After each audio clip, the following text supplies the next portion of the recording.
September 16th, 2006. A quiet neighborhood in Maple Grove, Illinois. That evening, 17-year-old Ashley Monroe arrived at the Taylor family's house to babysit their 6-year-old son, Aiden. It was a Saturday night. The parents were headed to a wedding. The plan? Pizza, Disney movies, bedtime by 9. But at 9:37 p.m., Ashley called 911. 911, what's your emergency? Her voice was whispery. All she said was, "Someone's in the house." When police arrived 12 minutes later, the door was unlocked. The lights were still on. Aiden was asleep in bed, and Ashley was nowhere to be found. Wait, the kid's untouched.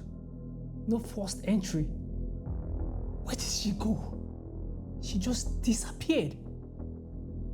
Police began treating it as a missing persons case.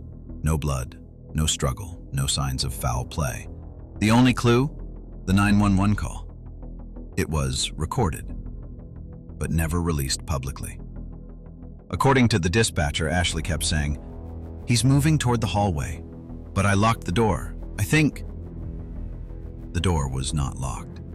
The Taylors were cleared.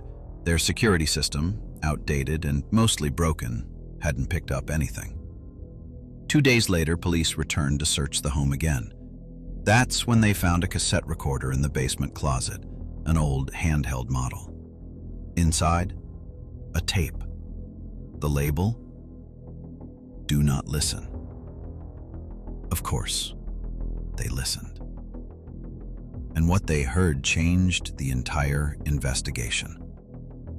The tape begins with static, then footsteps. You hear Ashley's voice. "Okay, Aiden, time for bed."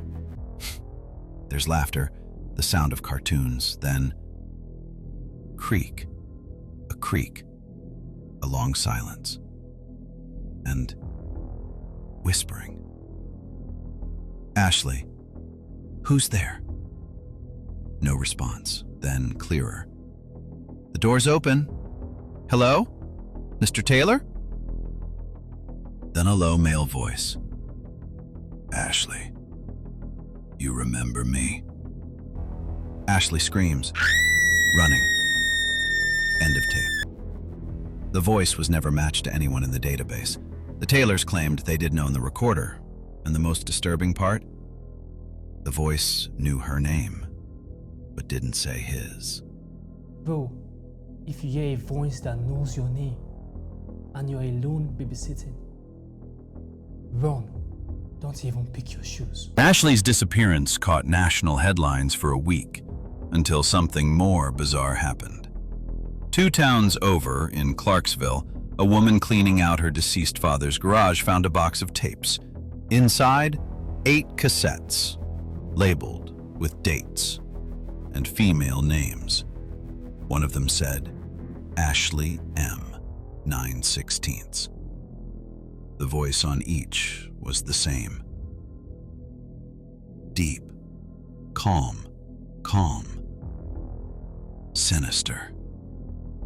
Police traced the house back to a man named Walter Dean Milligan, a retired mailman who died of a heart attack just 3 weeks after Ashley vanished.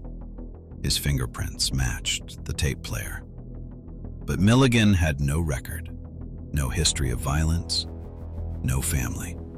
The working theory? He had been stalking young women for years and using audio to lure and scare them.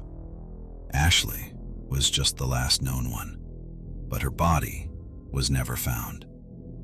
The strangest part? One of the tapes wasn't blank. It was recorded after Milligan died. That tape said only this: "I'm not finished yet." The voice was deeper, distorted, not Milligan's, but somehow similar. Some investigators believe he had an accomplice. Others believe the voice was faked or scheduled.